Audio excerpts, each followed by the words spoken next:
que é uma história conhecidíssima de todos nós, a história do filho pródigo, ou do filho ingrato, ou do filho perdido, aquele que decidiu morar longe da casa de seu pai. Lucas 15, a partir do verso 11, é o que nós vamos falar a partir desse momento. Enquanto os irmãos abrem, eu gostaria que vocês também mais uma vez colocassem em pé para que nós pudéssemos fazer uma leitura rápida aqui, somente de 2 versículos da palavra do Senhor. Lucas 15, 11 e 12, nós vamos ver a partir desse momento. Jesus continuou, estou lendo Lucas 15, 11. Jesus continuou: um homem tinha 2 filhos. O mais novo disse ao seu pai: Pai, quero a minha parte na herança. Assim ele repartiu sua propriedade entre eles. Amém? Feche seus olhos. Senhor Deus, nós queremos agradecer por mais essa leitura da sua palavra, Pai, e declarar vitória sobre a vida dos irmãos essa noite. Declarar, Senhor, que essa palavra terá o efeito que o Senhor colocou no coração de cada um aqui, Pai, que ela possa ser eficaz para transformar as nossas atitudes, transformar os nossos comportamentos, e que possa fazer diferença, Senhor, principalmente na vida dos pais que estão essa noite aqui, Deus. Abençoe a vida de cada um e que o Senhor possa estar conosco nesse momento também, em nome de Jesus. Amém? Os irmãos podem se sentar. Meus irmãos, eu queria falar com a igreja nesse momento não sobre a vida do filho, porque a vida do filho, a maioria de nós conhece.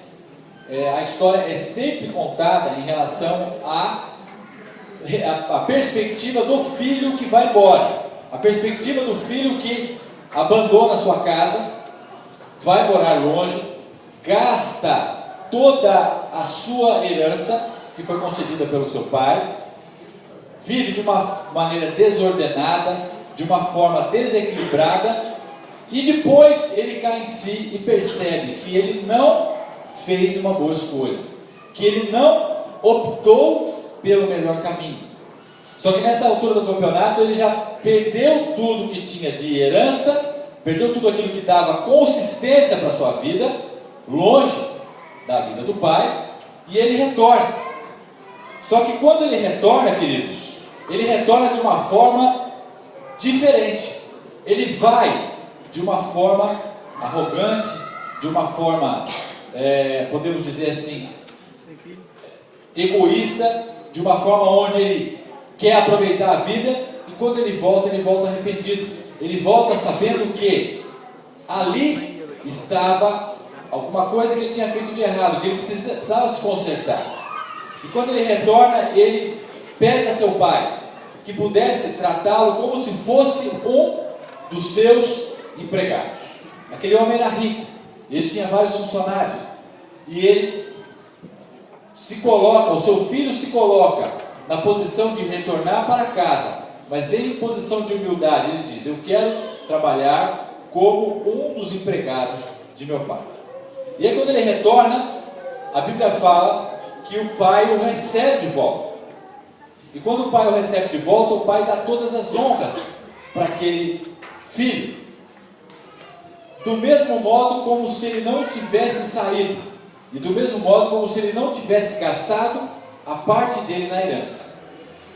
E eu queria compartilhar com os irmãos um pouquinho, rapidamente, aquilo que é a impressão do pai nessa história. Nós sabemos que o filho ele tomou uma decisão errada, ele optou por viver longe do pai, ele se decepcionou e ele volta, e ele se arrepende. Mas o que o pai faz nessa história toda? Qual é a posição do pai que eu queria passar para os irmãos essa noite, para que você, pai, também se coloque na posição desse filho? Primeiro, o verso 11 diz o seguinte: Jesus continuou: o homem tinha 2 filhos. O mais novo disse a seu pai: Pai, quero a minha parte da herança. Assim ele repartiu sua propriedade entre eles. Primeiro, queridos, esse homem tinha 2 filhos. E aqui nós aprendemos uma coisa importante: nenhum de nossos filhos, se você tem mais de um, é igual ao outro. Isso é uma coisa elementar, mas que nós que somos pai devemos ter em mente.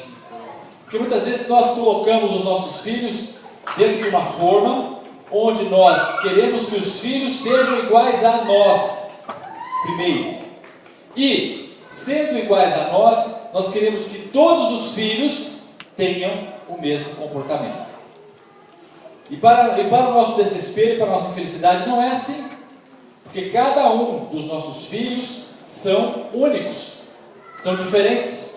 E cada um deles deve ser pesquisado por nós. Cada um deles já tem uma personalidade e uma maneira de se comportar conosco e com o mundo. E nós devemos estudar os nossos filhos no sentido de aprender qual tipo de personalidade eles têm, que foi dada por Deus. Não existe personalidade ruim ou personalidade boa. De fato, todas as personalidades estão decaídas. Ou seja, não existe filho bom e filho ruim. Porque todos os nossos filhos, assim como nós, estamos debaixo da maldição do pecado. Ou seja, todos nós dependemos da graça de Deus para sermos bons. Primeiro ponto, você não pode colocar numa balança, esse meu filho é melhor do que o outro. Porque é a maneira que você enxerga o seu filho. Mas na verdade, a forma que nós enxergamos, muitas vezes ela é distorcida, porque o pecado que habita em nós não nos deixa ver a qualidade de filhos que nós temos, que muitas vezes não é aparente, mas ele oculta naquele momento da vida dele. Então nós não podemos colocar comparação dos nossos filhos. Cada um é único. E cada um deles tem uma característica especial que é diferente do outro. Por isso que eles são únicos. E nós como pais devemos detectar, devemos garimpar as qualidades que os nossos filhos têm. E quando você começa a fazer isso, você vai ver que cada filho é especial para você. Nenhum é melhor que o outro. Mas cada um é único. Cada um é particular. Cada um é uma obra-prima feita por Deus que você vai lapidar. A função dos pais não é transformar os seus filhos, mas é lapidar na vida dos filhos aquilo que Deus já colocou. Nós não somos agentes transformadores dos filhos. Nós somos agentes que vamos melhorar aquilo que já está dentro dele, dado por Deus. Ou, infelizmente, piorar. Que é muito mais fácil. Por causa das nossas atitudes. Então, queridos, esse pai, ele tinha 2 filhos. Um, de bate-pronto, falou: pai, eu quero a minha parte da herança. E o outro não aparece na história. Ele vai aparecer lá na frente. Por quê? Um é diferente do outro. Esse filho que ficou, parecia que ele era bonzinho. Mas lá na frente, se os irmãos lerem o texto, não vai dar tempo para nós lermos hoje, vocês vão verem que esse filho que ficou, ele estava com um ranço dentro dele, escondido, que foi sair, que foi exteriorizado no momento em que ele viu o irmão voltando para casa. E ele fala para o pai assim: pai, mas eu nunca saí da sua casa, eu sempre estive aqui trabalhando com você, e você não me deu nada, em nenhum momento. E esse meu irmão, que saiu de casa, gastou o seu dinheiro, e fez tudo que tinha que fazer, e volta e você dá uma festa para ele? Veja a colocação desse filho. E a gente percebe que aparentemente ele parecia ser bom, porque ele não quis sair de casa, mas ele ficou, e quando volta, é exteriorizado dentro dele algo de ruim. Então, queridos, nós percebemos que os nossos filhos são únicos, e nós temos que tratar cada um dentro da sua particularidade. E esse pai teve essa situação complicada na mão dele. E aí o que ele faz no 12? Ele não discute com seu filho. Veja o que fala o 12. O mais novo disse ao seu pai: pai, quero a minha parte na herança. E no final, o que o pai faz? Assim ele repartiu sua propriedade entre eles. Ponto.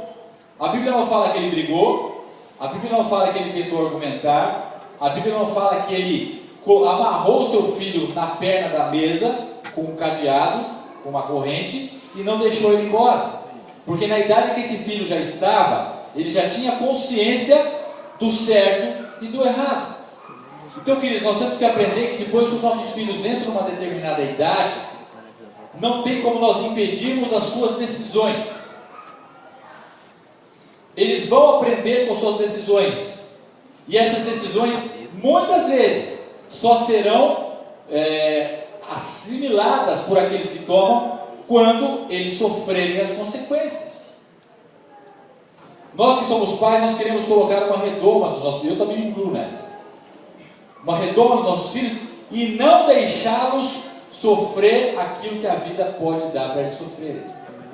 Isso ainda dá para fazer quando eles ainda são pequenos, mas quando eles entram na adolescência, queridos, eles vão tomar decisões que nós não concordaremos.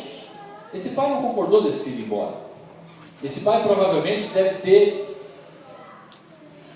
se acabado por dentro quando ele viu a situação desse filho, mas ele fez aquilo que aquele filho gostaria que fosse feito, ou seja, deu a parte para ele da sua herança. É uma decisão difícil que esse pai teve, mas ele fez. Por quê? Aí tem um porém, porque ele confiava na criação que ele tinha dado para aquele filho.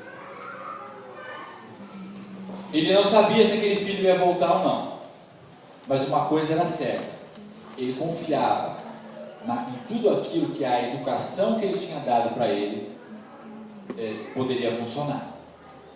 E lá na frente a gente vê que depois esse filho volta. Só que quando ele volta diferente. Ele não volta mais o mesmo filho, com os mesmos valores, com o mesmo topete.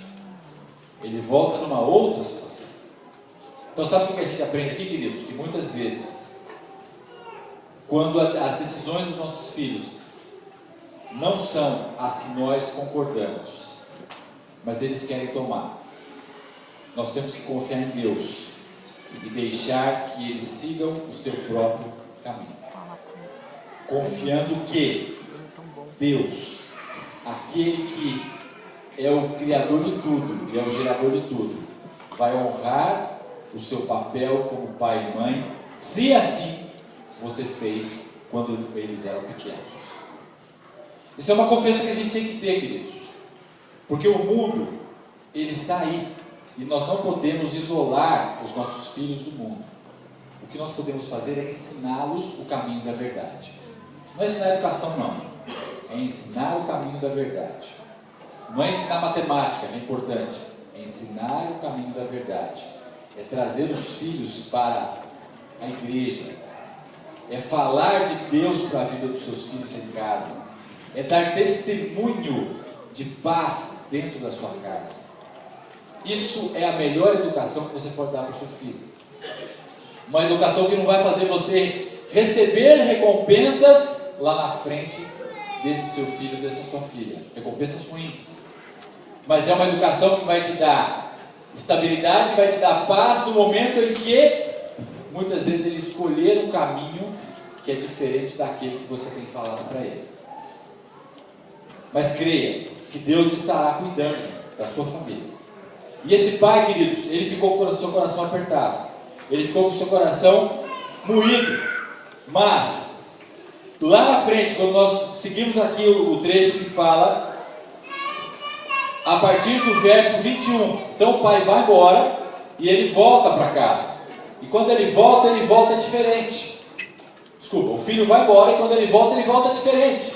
É um filho que saiu arrogante, topetudo, é um filho que saiu dono do mundo, eu mando na minha vida, deixa que eu sei fazer tudo.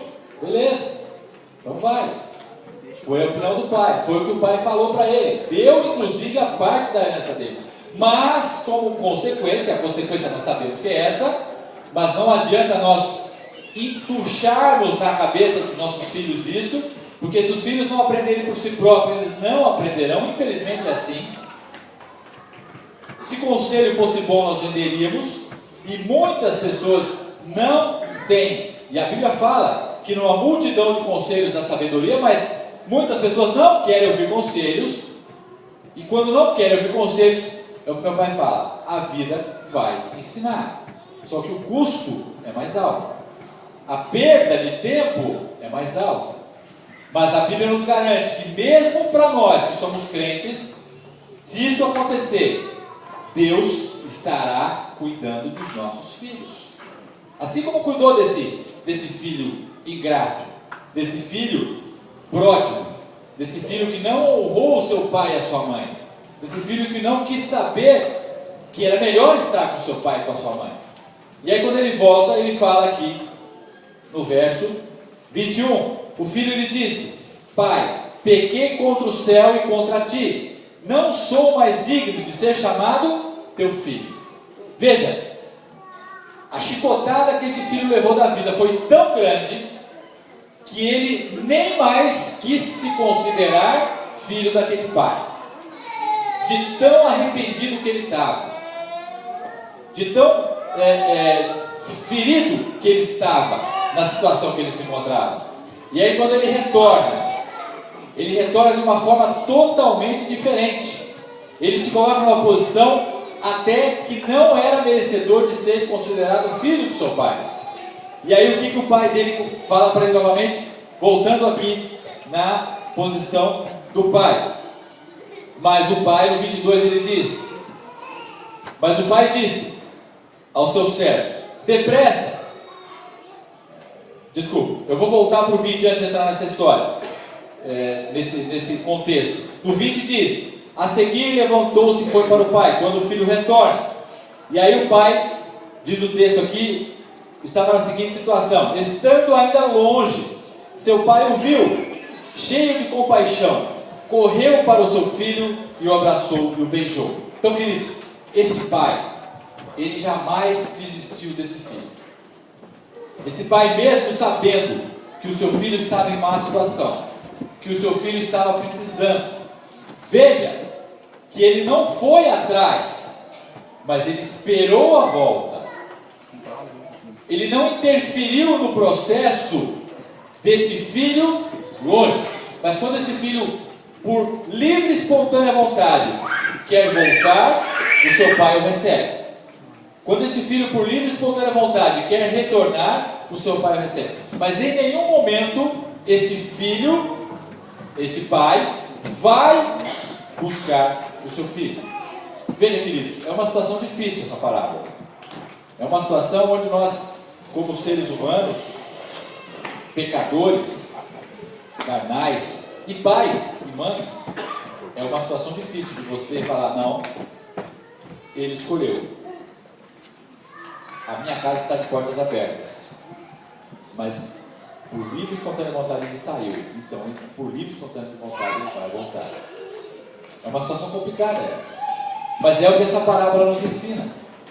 O pai não interveio no momento em que o filho estava sendo tratado pelo mundo. O pai não interveio no momento em que esse filho estava sendo chicoteado pelas suas escolhas. Mas o pai confiava que esse filho estava sendo protegido por Deus, que esse filho estava sendo tomado por Deus. Queridos, continuando aqui. Mas o pai disse a seus servos, voltando ao 22: depressa, tragam a melhor roupa e vistam nele, coloquem um anel em seu dedo e calçados em seus pés. Tragam um novilho gordo, 23, e matem-no. Vamos fazer uma festa e alegrar-nos, pois esse meu filho estava morto e voltou à vida, estava perdido e foi achado. Queridos, antes de eu entrar nesse detalhe, os pais, esse pai na verdade, ele não deu um jeitinho para o seu filho voltar. Ele esperou o momento de decisão pessoal desse próprio filho. Uma situação complicada. É uma situação que nós que somos pais, lógico, nós queremos o quê? Socorrer, nós queremos proteger, nós queremos direcionar de uma forma como se a gente pegasse, como quando criança assim, pegasse no seu braço, você vem para aqui, 20 anos o filhão lá, filhão, pronto filhão, o filhão. E na verdade não é assim que nós educamos os nossos filhos. Nós educamos os nossos filhos dando a eles princípios espirituais. E a partir desses princípios, eles vão tomar as suas decisões. Algumas equivocadas, outras certas. Mas quem de nós nunca tomou uma decisão equivocada? Quem de nós, quando nós estávamos na casa dos nossos pais, nunca fez uma escolha errada? Todos nós fazemos, ou fizemos. Todos nós, podemos dizer, sofremos consequências das nossas decisões erradas, enquanto éramos filhos, adolescentes, jovens. Quem de nós pode ficar com a sua mão abaixada aqui e falar: não, eu nunca tomei uma decisão errada dentro da casa do meu pai. Porque nós somos pecadores, nós somos desobedientes, nós somos rebeldes, nós somos pessoas que não, o homem natural, estou dizendo, que não honram a autoridade do seu pai e da sua mãe, não ouvem o seu pai e a sua mãe, que é o que a Bíblia ensina, para aqueles filhos que são criados dentro do caminho do Senhor. Mas mesmo nessas situações, queridos, quantos de nós não sofremos consequências de decisões erradas? E esse filho foi assim, e aí o pai dele honra completamente a vida dele, faz coisas que ele não esperava. Provavelmente ele esperava uma maldição do seu pai. Quando eu chegar na casa do meu pai, com certeza ele vai jogar na minha cara todas as decisões que eu fiz erradas, tudo aquilo que eu falei para ele, tudo aquilo que eu escolhi fazer, ele vai jogar na minha cara, ele vai apontar o dedo para mim e vai dizer para mim assim: bem feito, por tudo aquilo que você passou, você mereceu. Mas esse pai, queridos, quando o filho retorna por livre e espontânea vontade, ele em absoluto aponta o dedo para esse filho. Ele simplesmente honra o seu filho, abraça o seu filho, como fala aqui, coloca a calçada em seus pés, coloca a melhor roupa, coloca o anel em sua mão e faz uma festa. Isso tem um simbolismo, queridos. Quando ele coloca a melhor roupa, ele dá o provimento para aquele filho que não tinha mais, ou seja, ele gastou toda a herança dele, e o pai, quando ele retorna, ele coloca de novo o provimento na sua vida. Ele coloca um anel na sua mão, no seu dedo, significa que ele refaz a aliança dele com o seu filho. Ele coloca a calçada em seus pés, que significa que ele dá de novo a dignidade para esse filho, e por fim ele faz uma festa, para dizer que esse filho está em comunhão novamente com a família. Ou seja, esse pai, em hipótese alguma, ele jogou na cara do seu filho a escolha que ele fez, equivocada sim, e o pai sabia, mas em nenhum momento ele deixou de amar esse seu filho, e ele recebe esse filho de braços abertos. E aí, queridos, continuando a história, que não vai dar para a gente continuar, tem o episódio do outro filho, que era um filho que tinha coisas enrustidas dentro dele. Quando esse filho que foi embora e volta, isso se exterioriza, e aí o pai também tem que tratar o coração desse filho que ficou com ciúme do outro que estava retornando, e tudo aquilo que o pai estava dando a ele. Queridos, para concluir, eu queria dizer a você que é pai, que esse deve ser o nosso papel.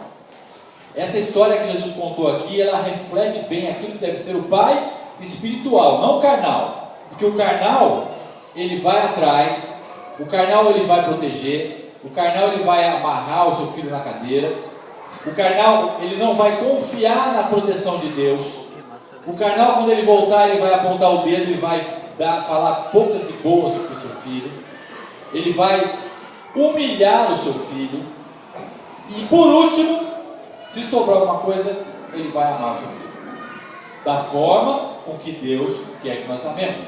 O pai espiritual não. O pai espiritual vai confiar em Deus. O pai espiritual vai confiar naquilo que ele ensinou para os seus filhos. Ele vai confiar naquilo que ele fez quando os seus filhos eram pequenos. Ele vai confiar que Deus estará cuidando dos meus filhos, mesmo em decisões que ele tomar que são equivocadas. E o pai espiritual, ele vai receber os filhos de braços abertos, sem pedir nada em troca, sem nenhum tipo de escambo entre eles. Vamos fazer uma oração, queridos, para a gente encerrar essa mensagem. Eu queria fazer uma oração especial, eu acho que tem depois uma lembrança dos pais, né? Eu vou chamar já os pais aqui à frente, e nós vamos fazer uma oração para os pais. Pessoal, deixa eu terminar a oração então, antes que eles venham. Vem os pais aqui à frente, então nós vamos orar por você. Você que é pai, que está aqui essa noite, vem aqui que nós gostaríamos de orar por você nesse momento, amém? Você fica essa palavra no seu coração, que Deus possa abençoar este papel que todos nós temos de pai, um pai que cuida, um pai que confia em Deus, e principalmente, queridos, um pai que você não pode sair daqui essa noite sem que você ouvir essa palavra. Um pai que leva a sua família, incluindo a sua mulher, para o conhecimento de Deus. O melhor a melhor riqueza que você pode dar para a sua família é conhecimento de Deus. É mostrar para a sua família o quão importante é Deus. O quão importante é você passar princípios espirituais. O quão importante é você passar para a sua família princípios divinos. Não é você ter um bom salário, isso é importante, mas é secundário. Não é você dar amparo para a sua família em todos os aspectos, isso é importante, mas é secundário. Mas levar a sua mulher e seus filhos à plenitude de Deus. Você conduzi-los ao conhecimento de Deus. Essa é a maior riqueza que você pode dar na vida do seu filho e da sua família. Amém? Nós vamos orar por você. Feche seus olhos. Que você possa receber essa noite em nome de Jesus Cristo. Essa unção que foi liberada nesta parábola de Jesus Cristo. Essa unção desse pai que confiou no Senhor. Essa unção desse pai que entendeu que, independente das escolhas dos seus filhos, do seu filho, ele estaria ali, esperando, aguardando o seu retorno. E ele estaria sempre orando pela vida do seu filho. Senhor, nosso Deus e Pai, nós queremos agradecer por esse momento aqui na sua casa, Deus. Queremos abençoar, Senhor, a vida de cada um que veio aqui à frente, Pai. Que hoje tem um papel, Senhor, importantíssimo de pai de família. Importantíssimo, Senhor, de pessoas que cuidam de pessoas que são suas, Senhor. Mas que o Senhor tem colocado em nossas mãos para que nós possamos cuidar, para que nós possamos, Senhor, aconselhar, para que nós possamos, Senhor, dirigir, Senhor, os passos de cada um deles, Deus. Nós sabemos, Senhor, que todos os nossos filhos são herança do Senhor. São pessoas que o Senhor colocou, Senhor, em nossa vida, para que nós pudéssemos, Senhor, fazer o melhor, não de nós, mas o melhor de Deus. Porque, Senhor, nenhum de nós, pai que somos aqui, temos nada para oferecer para os nossos filhos. De nós mesmos, Senhor, nós não podemos oferecer nada. Nós não podemos aconselhar nada, a não ser aquilo que o Espírito Santo tem feito em nossa vida, Deus. Os nossos conselhos naturais de nada valem, se nós não dermos conselhos espirituais, se nós não levarmos os nossos filhos ao conhecimento de Deus. Isso, Senhor, é que deve ser claro em nossas mentes. Isso é o que deve ser, Senhor, bem, Senhor, explícito em cada pai que está aqui essa noite, Deus. De nada vale a nossa experiência, de nada vale, Senhor, o nosso ganha-pão, de nada vale, Senhor, os nossos conselhos, se eles não forem baseados, Senhor, em conselhos espirituais. Se nós não trouxermos para a nossa família o temor do Senhor, se nós não trouxermos, Senhor, para a nossa esposa e para os nossos filhos, Senhor, a graça do Senhor Jesus Cristo, a paz do Senhor e o conhecimento de Deus, Pai. Que nós possamos ter esse conhecimento e essa convicção em nosso coração. Nós queremos também, Senhor, repreender todo espírito maligno que possa estar agindo nas vidas nessa noite, que possa estar querendo destruir lares, que possa estar querendo destruir casamentos, destruir, Senhor, a relação de pais e filhos. Nós queremos repreender esses espíritos demoníacos pelo poder do sangue de Jesus Cristo, pelo poder do todo-poderoso Deus que está em nossos corações, Deus. Nós queremos profetizar nessa noite que essas famílias serão abençoadas, que serão famílias unidas, que serão famílias que terão filhos bem criados, filhos que gerarão novas famílias, famílias sólidas, famílias que terão, Senhor, o Senhor Jesus Cristo como aquele que é o exemplo, como aquele que é a bússola, como aquele que é o norte, Pai. Deus, abençoa também a vida profissional de cada homem aqui, de cada pai de família, que todo o provimento das nossas casas esteja em Tuas mãos, que o Senhor abençoe o trabalho das mãos de cada um aqui, que o Senhor faça prosperar, Senhor, as finanças de cada um aqui, que o Senhor faça prosperar os seus caminhos, dê novos sonhos, Senhor, dê novas missões, mas que em nenhum momento nós possamos nos apoiar nas nossas finanças para a nossa felicidade. Que a nossa felicidade seja somente a Tua presença, seja somente aquilo que o Senhor tem para cada um de nós, Pai. Deus, que o Senhor possa, em nome de Jesus Cristo, abençoar mais uma vez as famílias dessa igreja. Que o Senhor possa abençoar todas as crianças, os jovens, os adultos, Pai. E que o Senhor possa nos dar, Senhor, uma vida de paz dentro da nossa casa, uma vida de paz com os nossos filhos, uma vida de harmonia, e que possamos, Senhor, ser exemplo, ser luz para todas as famílias que estão perdidas aí fora. Nós queremos agradecer por tudo e declarar vitória sobre todos essa noite, em nome de Jesus. Amém e amém. Amém, meus irmãos. Glória a Deus. Dê uma salva de palmas para Jesus. Eu queria que os pais, glória a Deus, ainda ficarem aqui porque a igreja tem uma lembrança para você essa noite, as crianças.